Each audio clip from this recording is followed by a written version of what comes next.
السلام علیکم ورحمۃ اللہ وبرکاتہ۔ إن الحمد لله نحمده ونستعينه ونستغفره ونعوذ بالله من شرور أنفسنا ومن سيئات أعمالنا من يهده الله فلا مضل له ومن يضلل فلا هادي له أشهد أن لا إله إلا الله وحده لا شريك له وأشهد أن محمدا عبده ورسوله أما بعد فإن أحسن الحديث كتاب الله وخير الهدي هدي محمد صلى الله عليه وسلم وشر الأمور محدثاتها وكل محدثة بدعة وكل بدعة ضلالة وكل ضلالة في النار يا أيها الذين آمنوا اتقوا الله حق تقاته ولا تموتن إلا وأنتم مسلمون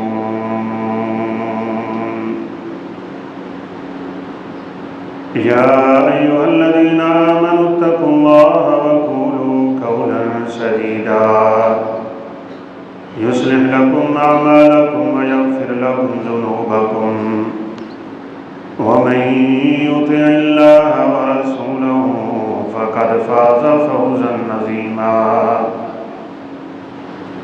أعوذ بالله من الشيطان الرجيم بسم الله الرحمن الرحيم والبدن جعلناها لكم من شعائر الله لكم فيها خير فاذكروا اسم الله عليها صواف فإذا وجبت جنوبها فكلوا منها وأطعموا القانع والمعتر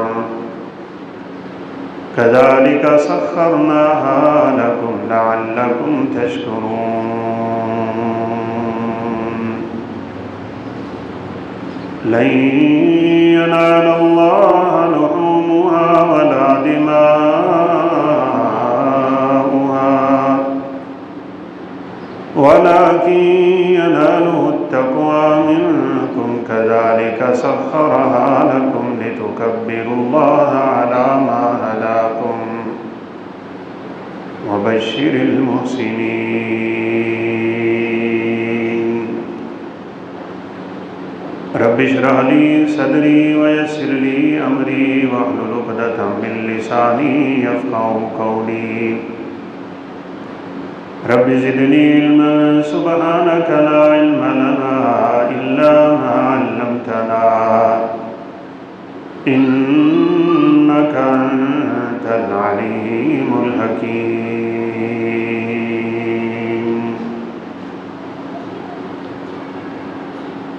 ہر قسم کی حمد و ثنا، کبریائی، بڑائی، تکبیر و تحمید، تسبیح و تحلیل صرف اور صرف اللہ رب العزت کے شان شایان ہے۔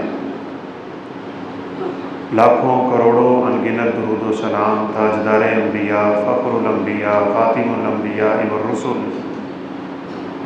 جناب محمد الرسول اللہ صلی اللہ علیہ وسلم کی ذات اقدس پہ ذوالحجہ کا انتہائی افضل عشرہ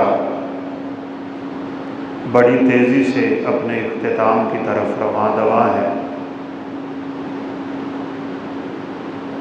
اس عشرے میں کیے ہوئے انسان کے نیک اعمال اللہ رب العزت کے ہاں پورے سال کے اعمال سے افضل ہیں۔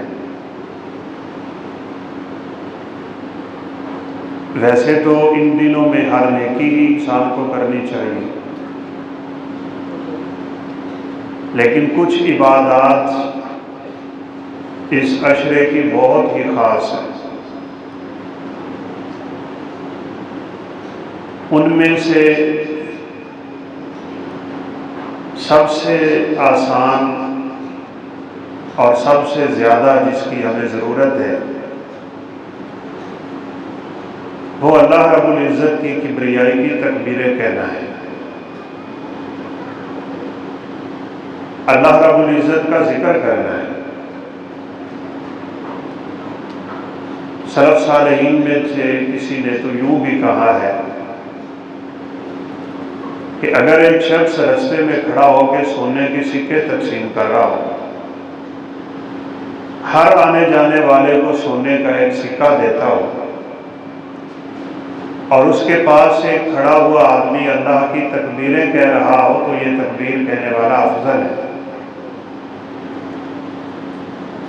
اور یہ مفہوم صحیح حدیث سے بھی ثابت ہے۔ آپ صلی اللہ علیہ وسلم نے ایک دفعہ صحابہ کرام رضوان اللہ علیہم اجمعین سے کہا تھا، کیا میں تمہیں ایسے عمل کی خبر نہ دے دوں؟ ازکاھا عند ملیککم، تمہارے رب کے ہاں وہ انتہائی پاکیزہ ہے، بہت بلند ہے، اور اس سے افضل ہے کہ تم سونا اور چاندی اللہ کے راستے میں صدقہ کرو، اور اس سے بھی بہتر ہے کہ ان تلقوا عدوکم یضربون رقابکم وتضربون رقابہم،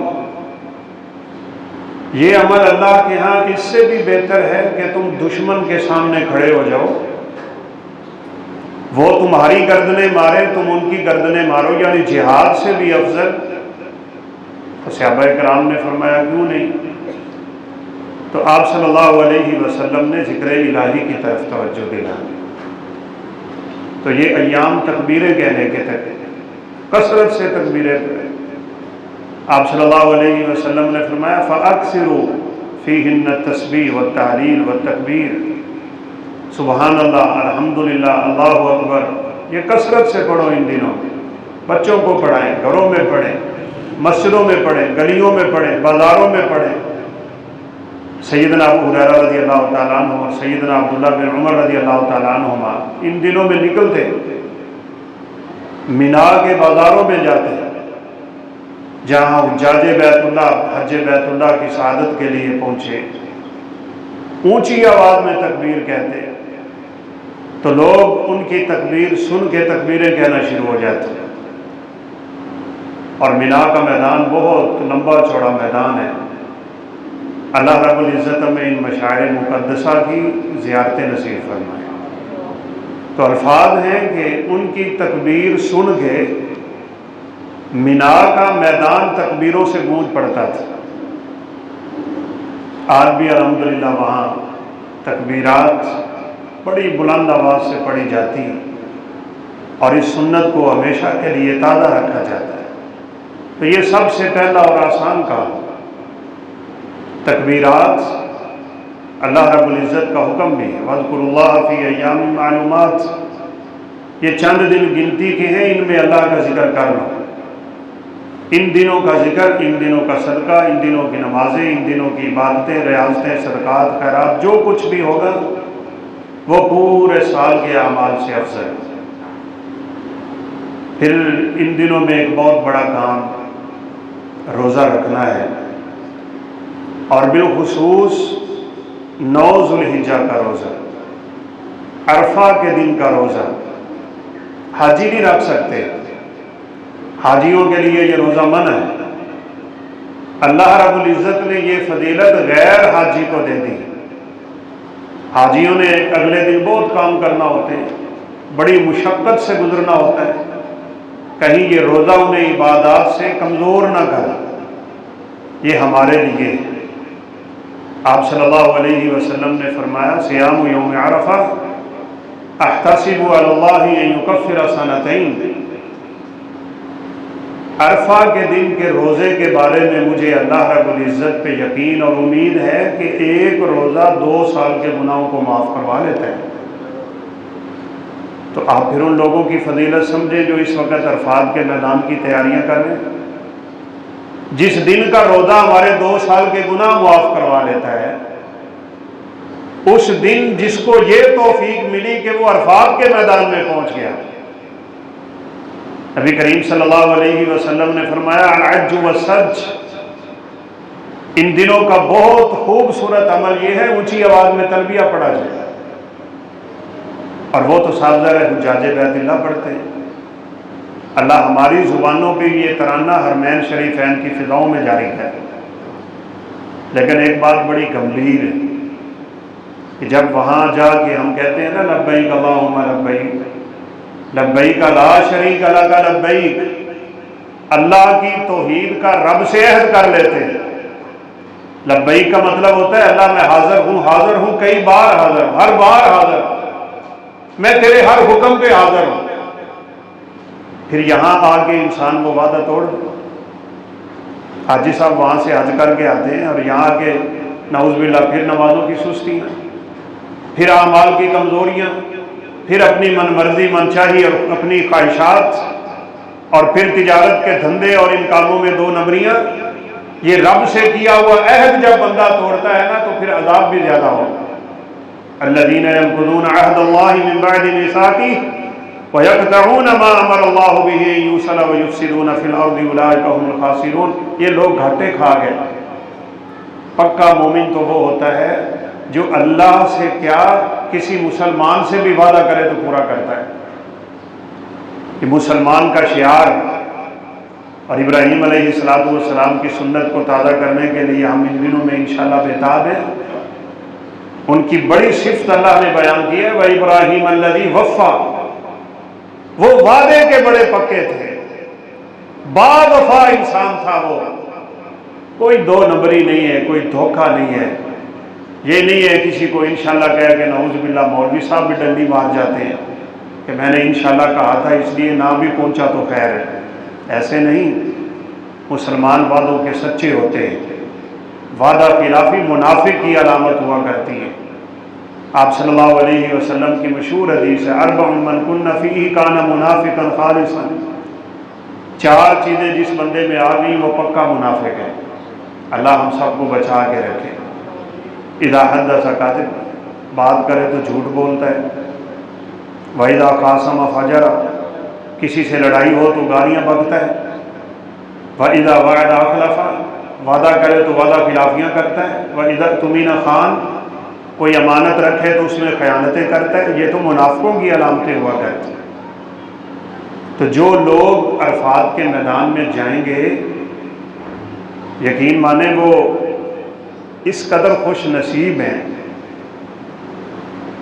اللہ اکبر۔ رسول اللہ صلی اللہ علیہ وسلم نے فرمایا ینزل ربنا عشیۃ عرفہ، ظہر کی نماز اور عصر کی نماز اکٹھی پڑھ کے نا بس ایک ہی کام کرتے ہیں حاجی،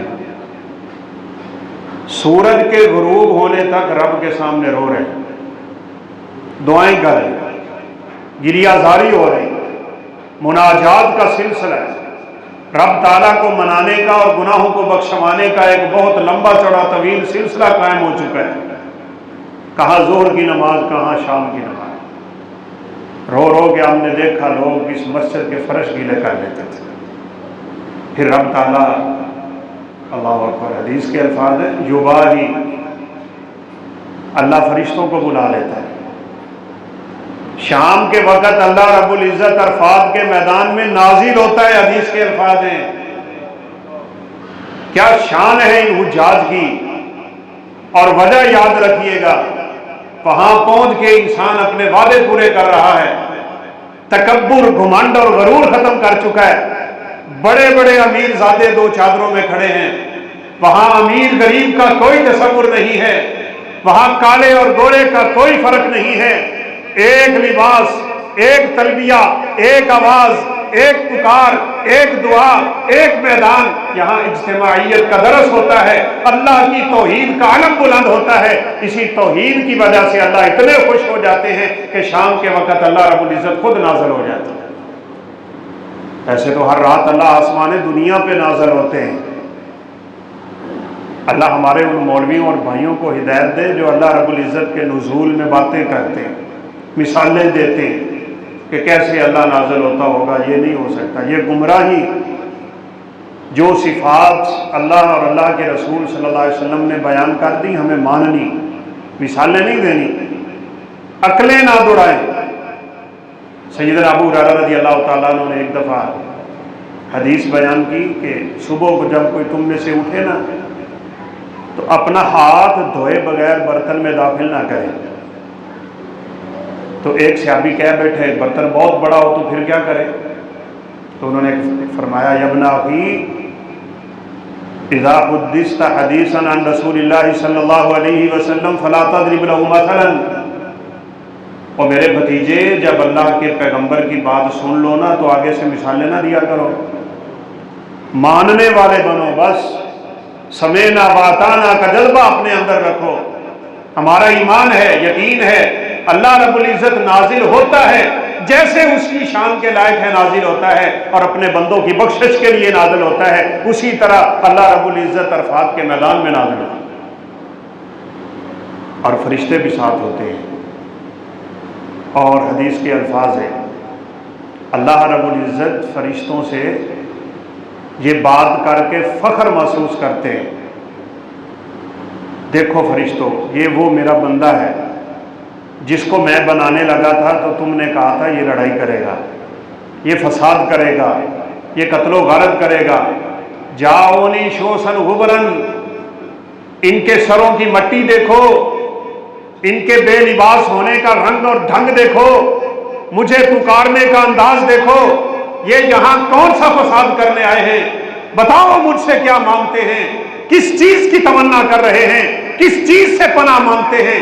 یا اللہ یہ جہنم سے پناہ مانگتے ہیں، تیری جنت کا حصول چاہتے ہیں۔ اللہ فرماتے ہیں گواہ ہو جاؤ میں نے پورے کے پورے ملبے کو معاف کر کے ان کو اپنی جنت کا وارث بنا دیا۔ اچھا ایک حدیث سے بھی نظر سے گزری ہے، حقوق العباد جو ہوتے ہیں نا، ایک سلسلہ ہے حقوق اللہ کا، ایک سلسلہ ہے حقوق العباد کا۔ ایک شخص نے نماز نہیں پڑھی تو اللہ کے حق میں کمی کی ہے، اللہ تعالیٰ چاہیں گے تو معاف کر دیں گے، چاہیں گے تو عذاب دیں گے۔ ایک شخص نے روزہ نہیں رکھا تو اللہ کے حق میں اس نے کمی کی، اللہ رب العزت قیامت کے دن چاہے تو معاف کر دے، چاہے تو عذاب دے۔ لیکن ہماری زندگی کا ایک حصہ لوگوں کے ساتھ ہوتا ہے، اس کو حقوق العباد کہتے ہیں۔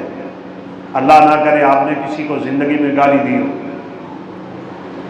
اب آپ نے اس کا دل دکھایا، اس گناہ کا رب سے تو یہ تعلق ہے کہ اس نے منع کیا تھا، اس کی نافرمانی کا عذاب چاہے تو دے اور چاہے تو ہٹا لے۔ لیکن جو آپ نے یا میں نے یہ بات کر کے کسی مسلمان کی تکلیف دی ہے نا اسے، اس کا گناہ اللہ معاف نہیں کریں گے، یہ اسی کو جا کے راضی کرنا پڑے گا، اسی سے معافی مانگنا پڑے گی۔ لیکن ایک حدیث کے الفاظ ہیں کہ اگر عرفات کے میدان میں کھڑا ہوا انسان سچے دل سے رب سے توبہ کرے نا تو اللہ رب العزت اسے حقوق العباد بھی معاف کر دیتے۔ اس لیے حدیث میں آتا ہے من حج فلم یرفث ولم یفسق فرجع کیوم ولدتہ امہ، حج کے دوران کوئی گناہ نہ کرے، فسق و فجور نہ کرے، کوئی زیادتی نہ کرے، اللہ رب العزت کی عبادت میں اپنے یہ 4 دن 8 دن گزار لے۔ فرمایا جب یہ بندہ واپس آتا ہے تو گناہوں سے یوں پاک ہوتا ہے جیسے ماں کے پیٹ سے آج نکلا ہوا ہے۔ اور یاد رکھیے ہمارے ہاں جو 9 ذوالحجہ آئے گی نا، یہ بدھ کا دن آ رہا ہے، اس دن انشاءاللہ ہم سب نے روزہ رکھنا ہے، رکھیں گے نا انشاءاللہ۔ آج کل ایک اور بڑا اختلاف چلا ہوا ہے کہ ہم سعودیہ کے مطابق رکھیں یا اپنے ملک کے مطابق رکھیں۔ ہم نے یہاں کی تاریخ کے مطابق رکھنا ہے، ہم اپنے چاند کے پابند ہیں۔ آج سے 100 سال پہلے کسے پتہ چلتا ہوگا کہ آج عرفات کا دن ہے؟ اور پھر کچھ ملک ایسے بھی ہیں جو سعودیہ سے آگے ہیں، ایک دن اس دن تو وہاں عید ہوتی ہے، انہیں کیوں اللہ رب العزت 9 کے روزے سے محروم رکھے گا؟ 8 کو روزہ رکھنا ہے۔ اور ایک ذکر آپ کو یاد ہے، بس اس دن ذرا تسلی سے اور خیال سے اس ذکر کو کثرت سے کرنا ہے۔ آپ صلی اللہ علیہ وسلم نے فرمایا خیر الدعاء دعاء عرفہ، بہترین دعا زمانے بھر کی وہ ہوتی ہے جو عرفات کے میدان میں کی جائے۔ میری پھر سے دعا ہے کہ اللہ ہمیں عرفات کے میدان میں دعائیں کرنے کی توفیق دے، ہمیں یہ سعادتیں نصیب فرما دے۔ پھر آپ صلی اللہ علیہ وسلم نے فرمایا وَخَيْرُ مَا قُلْتُ أَنَا وَالنَّبِيُّونَ مِن قَبْلِي، مجھ سے پہلے جتنے نبی آئے ہیں انہوں نے بھی اور میں نے بھی عرفات کے دن جو سب سے زیادہ اللہ رب العزت کا ذکر کیا ہے وہ یہ دعا ہے لا الہ الا اللہ وحدہ لا شریک لہ واشہد ان محمدا عبدہ ورسولہ۔ یہ اس دن آپ بار بار پڑھیں، 1000 بار پڑھیں، جتنا پڑھ سکتے ہیں پڑھیں۔ یہ 8 ذوالحجہ کو تہیہ کر لیں، رات کو ارادہ کر کے سوئیں، 9 کا روزہ رکھیں اور دن بھر اس ذکر میں گزاریں۔ اللہ رب العزت کی توحید کا پرچار ہے اس ذکر میں۔ لا الہ الا اللہ جہاں آ جائے گا وہاں فضیلتیں مل جائیں گی، کیونکہ یہ کلمہ اللہ کو اتنا پسند ہے۔ مسند احمد کی روایت ہے، نبی کریم صلی اللہ علیہ وسلم نے فرمایا قیامت کے دن انسان کی ساری زندگی کے گناہ ایک پلڑے میں رکھ دو گے اور لا الہ الا اللہ دوسرے پلڑے میں آئے گا تو یہ پلڑا بھاری ہو جائے گا۔ یہ ذکر کریں، اللہ ہمیں توفیق دے دے۔ پھر اس عشرے کا ایک بہت بڑا کام سنت ابراہیم علیہ السلام کو تازہ کریں۔ رسول اللہ صلی اللہ علیہ وسلم سے صحابہ کرام رضوان اللہ علیہم اجمعین نے پوچھا من اضاحی یا رسول اللہ صلی اللہ علیہ وسلم، اللہ کے پیغمبر یہ قربانی کیا ہے، یہ قربانی کا فلسفہ کیا ہے، ہم جانوروں کے گلے پہ کیوں چھریاں چلاتے ہیں؟ رسول اللہ صلی اللہ علیہ وسلم نے قربانی یہ نہیں بتائی کہ تم اپنے جانور ذبح کر، بلکہ آپ صلی اللہ علیہ وسلم نے فرمایا سنت ابیکم ابراہیم، یہ تو ہم تمہارے باپ ابو الانبیاء جد الانبیاء سیدنا ابراہیم علیہ السلام کی سنت کو تازہ کرتے ہیں۔ جانور کے گلے پہ چھری پھیرنا خدا کی قسم مقصود ہے ہی نہیں، اس کے بغیر چارہ نہیں ہے، لیکن اصل مقصود اور مطلوب یہ ہے کہ ہم ابراہیم علیہ السلام کے دین کے پیروکار بنیں۔ ابراہیم علیہ السلام نے پہلے اپنی قربانی پیش کی ہے، اس آگ میں چھلانگ لگائی کہ جس آگ جیسی قیامت تک دوبارہ آگ نہ اٹھے گی، اور یہ آزمائش اب قیامت تک دوبارہ کسی پہ نہ آئے گی۔ اللہ رب العزت کے لیے انسان قربانیاں کرنے والا بنے۔ جانوروں کے گلے پہ تو مشرک بھی چھریاں پھیرتے تھے، جانور تو وہ بھی ذبح کرتے تھے، وہ بھی اپنے آپ کو ابراہیمی کہتے تھے، اور وہ الگ بات ہے کہ اسماعیل اور ابراہیم علیہ السلام کی ہی مورتیاں بنا کے بیت اللہ میں ان کے ہاتھوں میں تیر پکڑا چھوڑے تھے، جیسے نعوذ باللہ آج کے مسلمان فال پکڑتے ہیں نجومیوں کے پاس جا جا کے۔ میرے ہاتھ کی لکیریں دیکھیں، میرے ہاتھ کی لکیریں کیا کہتی ہیں، میرے ستارے کیا کہتے ہیں۔ وہ ستاروں سے بھی فال لیتے تھے، وہ تیروں سے بھی فال لیتے تھے، وہ پرندوں سے بھی فال لیتے تھے۔ پرندوں کو چھوڑ دیا اوپر کو، دائیں جانا بڑھ گیا تو ہمارا کام آسان ہے، بائیں جانا بڑھ گیا تو ہمارا کام مشکل ہے۔ یہی عقیدے آج کل مسلمانوں کے۔ ابراہیم علیہ السلام اسی عقیدے کو تو توڑنے کے لیے آئے تھے، انہی خرافات کو تو مٹانے کے لیے آئے تھے۔ بیٹھے ہیں رستوں میں نجومی دکان کھول کے، اور سن لیجئے رسول اللہ صلی اللہ علیہ وسلم کا فرمان من اتی عرافا او کاہنا لم تقبل صلاتہ 40 یوما، اس طرح کے بندے کے پاس صرف چلے جانے سے 40 دن کی نماز قبول نہیں ہوتی، 40 دن کی نمازیں ضائع۔ اور اگر کسی نے ان کی بات مان ہی لی، اس نے جو خبر دی اس کی تصدیق ہی کر دی، تو آپ صلی اللہ علیہ وسلم نے فرمایا فقد کفر بما انزل علی محمد صلی اللہ علیہ وسلم، اس نے تو محمد عربی صلی اللہ علیہ وسلم پہ نازل ہونے والی شریعت کا ہی انکار کر دیا۔ مت جایا کریں۔ ہماری ماؤں بہنوں بیٹیوں کی بڑی بیماریاں ہیں، یہ مولویوں سے تعویذ لکھوانے، ان سے غیب کی خبریں لینے، طرح طرح کی باتیں کرنے، اور نہ جانے کن چکروں میں ان کے پاس جا کے اپنا ایمان تباہ کرتی ہیں۔ ایسا نہیں۔ رسول اللہ صلی اللہ علیہ وسلم جب بیت اللہ میں داخل ہوئے نا، تو ابراہیم علیہ السلام اور اسماعیل علیہ السلام کے ہاتھ میں تیر پکڑائے ہوئے مورتیاں بنا کے. تو آپ صلی اللہ علیہ وسلم نے فرمایا اللہ انہیں غارت کرے، انہیں پتہ بھی ہے ابراہیم اور اسماعیل علیہ السلام نے کبھی یہ کام نہیں کی. مسلمان عقیدے کا پکا ہوتا ہے، رب پہ توکل ہے، رب پہ یقین ہے، اپنے رب پہ بھروسہ ہے، اسے پتہ ہے کچھ ہوگا تو رب کی مرضی سے، کچھ نہیں ہوگا تو اسی کی منشا سے، اس کی اجازت کے بغیر تو کائنات کے کسی درخت کا پتا بھی حرکت نہیں کر سکتا ہے. ابراہیم علیہ السلام نے دیکھیں کیا جذبہ تھا جسے پورا کیا ہے. اس جذبے کی آج ضرورت ہے، یقین مانیں. آج کل تو ریاکاریاں اور دکھلاوے اور شہرتیں، میں نے اتنا مہنگا جانور لے لیا، اور میں نے پہلے بھی اشارہ کیا اس کی تصویریں پہلے ہی ہم نے فیس بک پہ چڑھا دی، ابھی تو نیکی کی نہیں تھی، ہم نے پہلے ہی ضائع کر لی اور ریاکاری کا عنصر اس میں آ گیا. ایسی عبادتوں کی اللہ رب العزت کو کوئی ضرورت نہیں.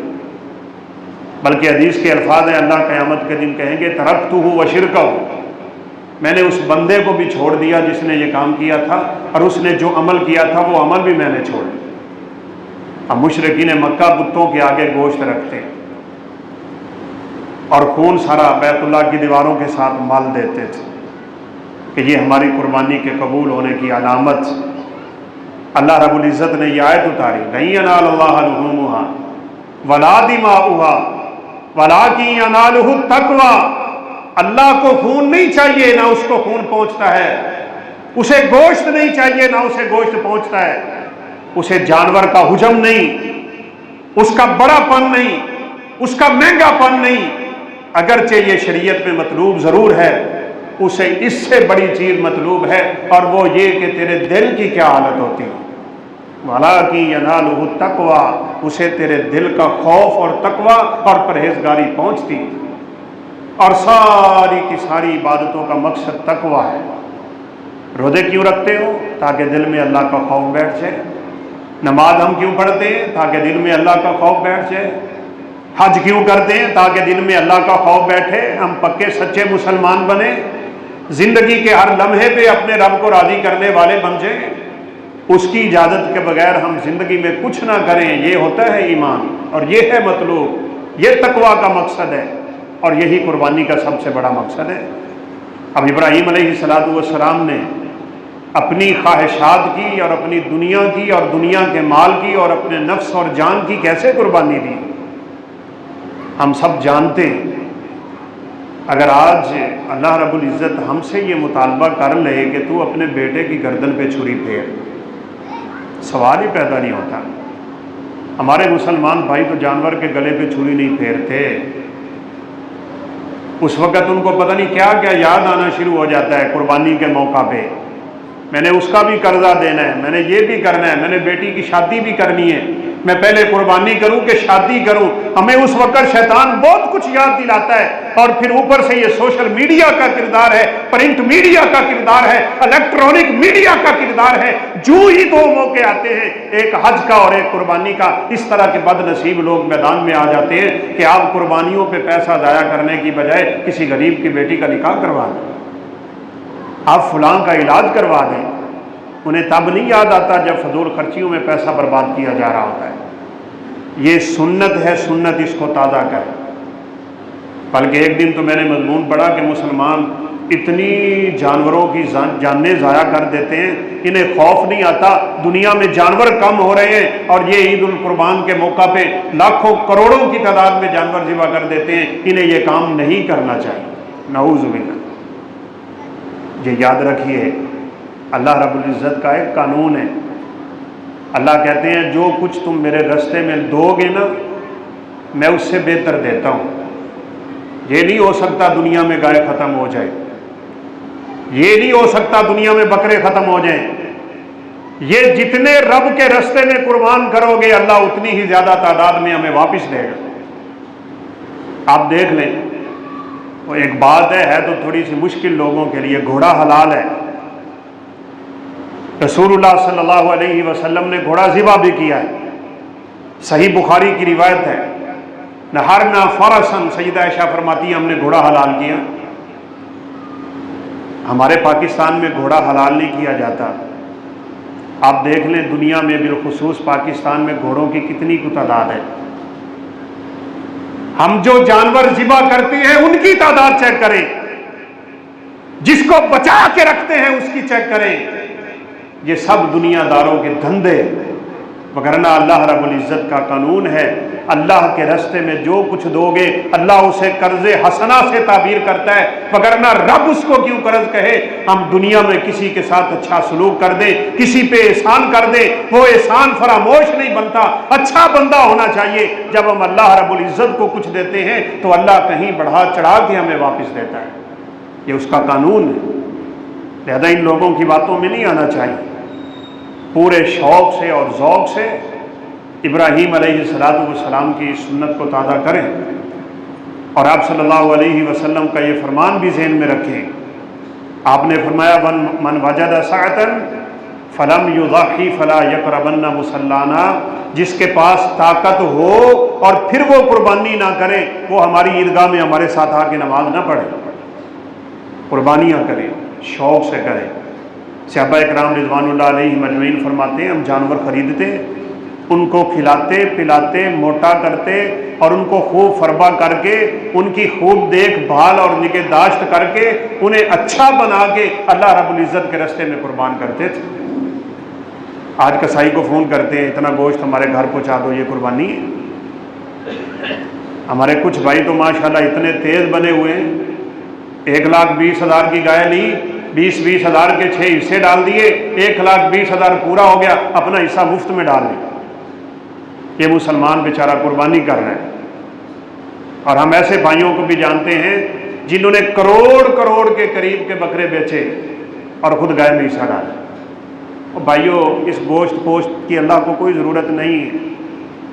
اس کو جذبہ چاہیے، اسے ارادہ چاہیے، اسے نیت چاہیے، اسے خلوص چاہیے، اسے اخلاص چاہیے. اور جب یہ چیز ہوگی تو وہ حدیث ابو بردہ بن نیار رضی اللہ عنہ کی بڑی مشہور ہے. آپ صلی اللہ علیہ وسلم کی ایک سنت یہ بھی ہے، اور یہ مسئلہ بھی آپ ذہن نشین کر لیں. بعض لوگ 10 20 قربانیاں کرتے ہیں. فلاں بندے نے جی 1,000 بکرا کیا ہے. یہ نہ میرے پیغمبر کی سنت ہے نہ میرے صحابہ کی سنت ہے. یہ دکھلاوا ہے، یہ ریاکاری، یہ شہرت کا دھندا ہے. 2 قربانیوں سے زیادہ قربانی کبھی کسی نے نہیں کی، نہ صحابہ میں سے نہ میرے پیغمبر میں سے. زیادہ سے زیادہ 2 چھوٹے جانور کیے میرے حبیب نے بس. اور صحابی رسول غالباً سیدنا ابو سعید خدری رضی اللہ تعالیٰ عنہ فرماتے ہیں کہ ہم رسول اللہ صلی اللہ علیہ وسلم کے زمانے میں پورے گھر کی طرف سے 1 جانور کرتے تھے بس. فرمایا پھر دیکھا دیکھی ریاکاریاں آ گئیں. پھر لوگوں نے اس میں فخر، دکھلاوے اور ریاکاری کو اپنایا اور کئی جانور گھروں میں ذبح ہونا شروع ہو گئے. اگر اللہ نے وسعت دے رکھی ہو، آپ کے پاس 1 سے زیادہ جانور کرنے کی طاقت ہے، تو پھر رسول اللہ صلی اللہ علیہ وسلم کی سنت کو تازہ کریں. آپ نے جانور غریبوں میں تقسیم کیے. ابو بردہ بن نیار آپ صلی اللہ علیہ وسلم کے صحابی ہیں. آپ نے فرمایا یہ لے جاؤ جانور غریبوں میں تقسیم کرو. کیا صدق و صفا کے مالک ہیں یہ لوگ، اور کیا دنیا سے بے رغبتی رکھنے والے ہیں. سارے کے سارے جانور ابو بردہ بن نیار رضی اللہ عنہ نے تقسیم کیے، اور ایک چھوٹا سا بکری کا بچہ ان کے لیے بچ گیا.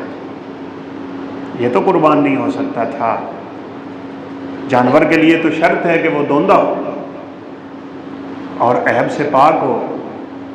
کیا کبھی ہم نے بیٹھ کے قربانی کے اس فلسفے پہ غور کیا ہے کہ میں جو جانور ذبح کرتا ہوں، ویسے سیدھی سی بات ہے ہمارے مسلمان بھائیوں کا جو دین ہے نا اور اسلام ہے، یہ بڑا سماج اور مزاج کا ہے. چھوٹا سا کان میں سوراخ ہونا تو 6 مولویوں کو میسج کرتے ہیں، تصویر بھیجتے ہیں کان کی، یہ لگ جائے گا قربانی پہ. تجھے پتہ ہے نا اللہ عیب والے جانور کو قبول نہیں کرتے. تیرے ٹوٹے پھوٹے عمل جن میں ریاکاریاں ہوں، جن میں اخلاص نہ ہو، جو غیر کے لیے کیے جائیں اور اپنی مرضی کے مطابق کیے جائیں، کیا وہ رب تعالیٰ قبول کر لیں گے؟ اگر جانور کا کٹ اللہ کو معاف نہیں ہے، تیری داڑھی کٹی ہوئی اللہ معاف کر دے گا؟ ہم کیوں نہیں سمجھتے ان باتوں کو؟ ہم اپنی مرضیوں پہ کیوں چلتے ہیں؟ ہم نے رب تعالیٰ کے دین کو کوئی وقت کیوں نہیں دی؟ یہی چیز تو سمجھانے کے لیے ابراہیم علیہ السلام آئے تھے۔ جانور کے گلے پہ چھری بعد میں پھیریے گا، پہلے اپنی خواہشوں پہ تو پوری چھری پھیر لیں۔ جانور کا گلا بعد میں ذبح کیجئے گا، پہلے اپنی مرضی تو ذبح کر لیں، اور دوسروں کو پہلے بعد میں سمجھائیے، پہلے اپنے اعمال کو درست کر لیں۔ اللہ رب العزت کو قیامت کے دن یہ ٹوٹی پھوٹی عبادتیں نہیں چاہیے، یہ ٹوٹا پھوٹا مسلمان نہیں چاہیے، خالص نکھرا ہوا اسلام اور مسلمان چاہیے۔ اسی لیے ابراہیم علیہ السلام کی سنتوں کو اللہ رب العزت نے قیامت تک کے لیے تازہ کیا ہوا ہے۔ 83-86 سال بعد بیٹا ملے، اللہ اکبر، اور کچھ بھی نہیں۔ اللہ رب العزت نے حکم نہیں دیا ابراہیم علیہ السلام کو جا کے اپنے بیٹے کی گردن پہ چھری پھیر، صرف خواب دکھلایا ہے، خواب۔ ابراہیم علیہ السلام نے خواب میں دیکھا کہ میں اپنے بیٹے کو ذبح کر رہا ہوں۔ 83 سال، 84، 85، 86 سال گزر گئے ہوں، مانگ مانگ کے اللہ سے اولاد لی ہو، اور بڑھاپے کے عالم میں اللہ نے ایک سہارا دیا ہو، اور وہ بیٹے کی شکل میں اس بیٹے سے محبت بلاں کی ہوگی، لیکن خواب کی تعبیر کے لیے، تعمیل کے لیے، تکمیل کے لیے، اللہ کا حکم پورا کرنے کے لیے سیدنا ابراہیم علیہ السلام فلسطین سے چل پڑے۔ بڑھاپے کی عمر، سفر ہو رہا ہے بیت اللہ کا، مکہ مکرمہ جا رہے ہیں۔ ہمارے بوڑھے لوگوں کو کیوں نہیں یہ خیال آتا کہ ہم اللہ رب العزت کے دین پہ چلنے والے بنے؟ یہاں تو صرف خواب کی بات ہے۔ اللہ اکبر۔ وہ موسیٰ علیہ السلام نے اپنی قوم کو کہا نا گائے ذبح کرو، انہوں نے آگے سے کہا کہ گائے کا رنگ کیسا ہونا چاہیے؟ ہمارا حال یہ ہے، ہم 1000 سوال کر ڈالتے ہیں جو کام نہ کرنا ہو۔ اللہ نے حکم دیا تھا گائے ذبح کرو، جو مرضی ذبح کر دو۔ کہا ما لونھا، اس کا رنگ کیسا ہونا چاہیے؟ موسیٰ علیہ السلام نے فرمایا صفراء افاقع لونھا تسر الناظرین، چلے کرو سوال اور خود پھنسو، زرد رنگ کی ہو اور ایسا خوبصورت رنگ ہو کہ دیکھنے والے کی آنکھیں ٹھنڈی ہو جائیں۔ چلو بدبخت قوم تھی، آپ بھی کر لیتی۔ پھر پوچھنے لگے کہ اس گائے کی حالت کیسی ہونی چاہیے؟ فرمایا فارض ولا بکر اوان بین ذالک، نہ بوڑھی ہو نہ جوان ہو، درمیان عمر کی ہونی چاہیے۔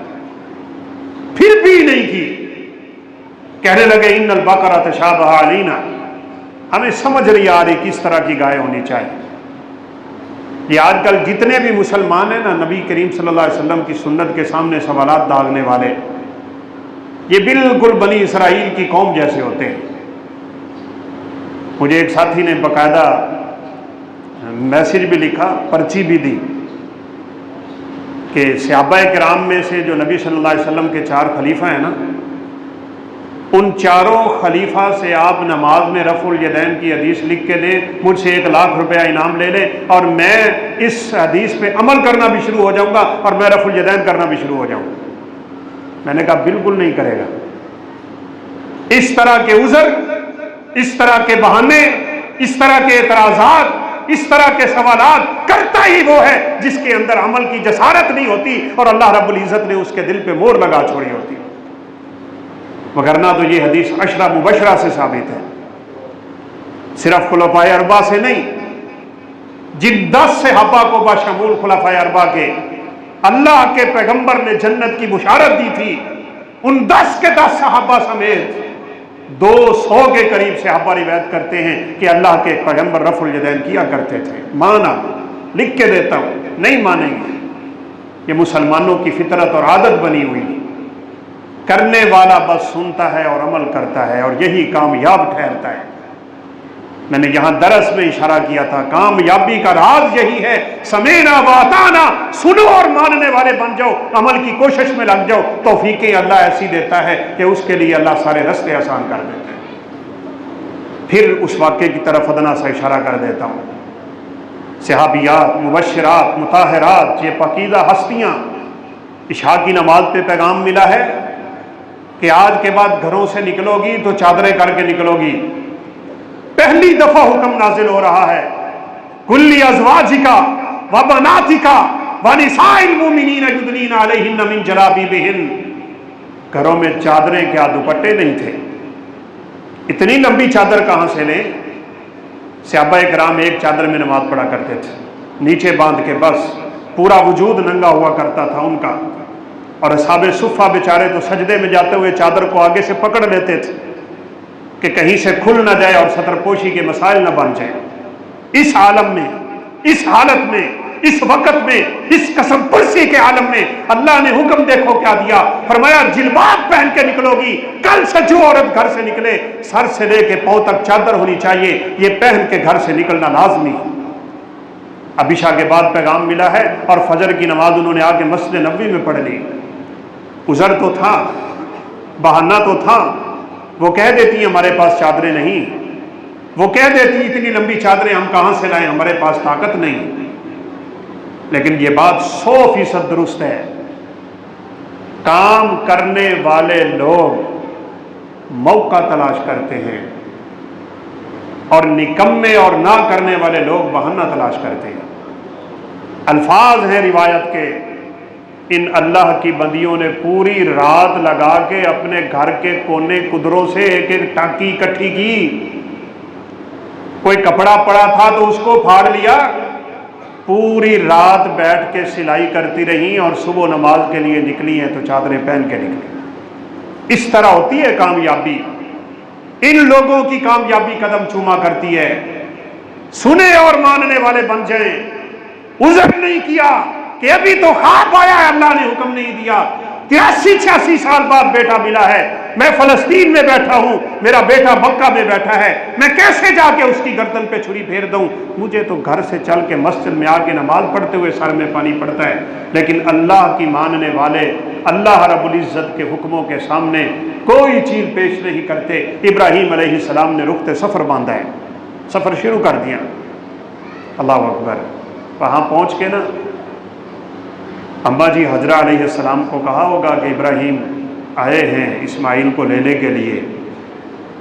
وہ ایک مولوی صاحب تو ویسے اپنی تقریر میں رنگ بھر رہے تھے، اور یہ خطیبانہ انداز ہی ہوتا ہے کہ سوچا ہوگا حاجرہ نے آج اس کا بابا بڑی دیر بعد آیا ہے، پارک میں لے کے جائے گا، پکنک پہ جائیں گے، سیر کریں گے، کھلونے لے کے دے گا، بچے کو چیزیں کھلائے گا، اس کی خواہشیں پوری کرے گا، اس کی خوشی کو دوبالا کرے گا۔ لیکن کیا پتا ہے کہ ابراہیم تو اللہ کے حکم کو پورا کرنے کے لیے بیٹے کی گردن پہ چھری پھیرنے کے لیے آیا ہے۔ ضعیف العمری کی حالت میں اس بابے کے ہاتھ نہیں کانپتے۔ کیوں نہیں کانپے؟ اس لیے نہیں کہ اللہ رب العزت کا حکم ہے، اللہ کے حکم کے سامنے مومن پر نہیں مارا کرتا۔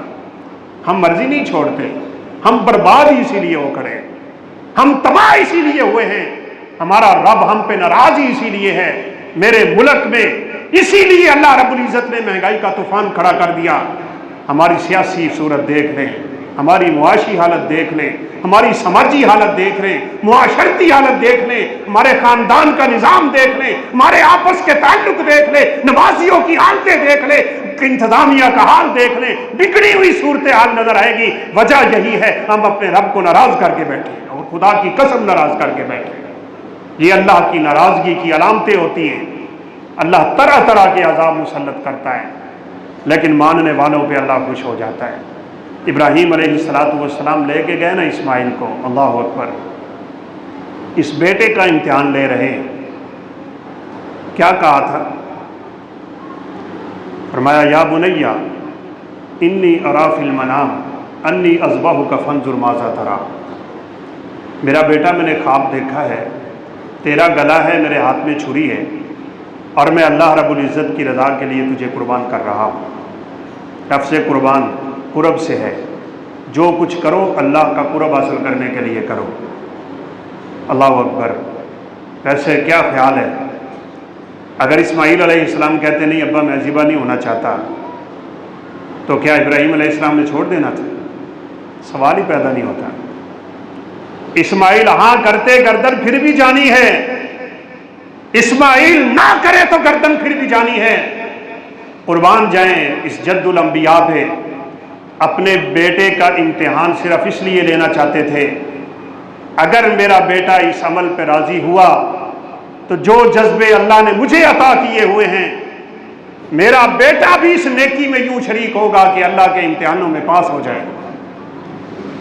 اور وہ بھی تو آگے جد الانبیاء کا بیٹا ہے، کوئی عذر نہیں، کوئی بہانہ نہیں، اپنی جان پیش کرنے لگے۔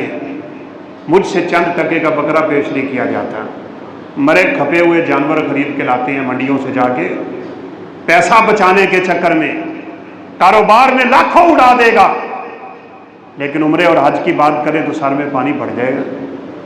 صدقہ و خیرات کی بات کرے تو بخیل اور کنجوس کی، جیسے اللہ کے پیغمبر نے فرمایا نا، لوہے کی زرہ پہنی ہوتی ہے، کڑیاں دبانا شروع ہو جاتی ہیں، تو کیا کرنے لگا ہے؟ تیرا پیسہ ضائع ہو جائے گا، تیرے پیسے میں کمی آ جائے گی، اور جب شیطان کے رستے میں اڑانا ہو تو نعوذ باللہ لاکھوں کروڑوں اڑا دے۔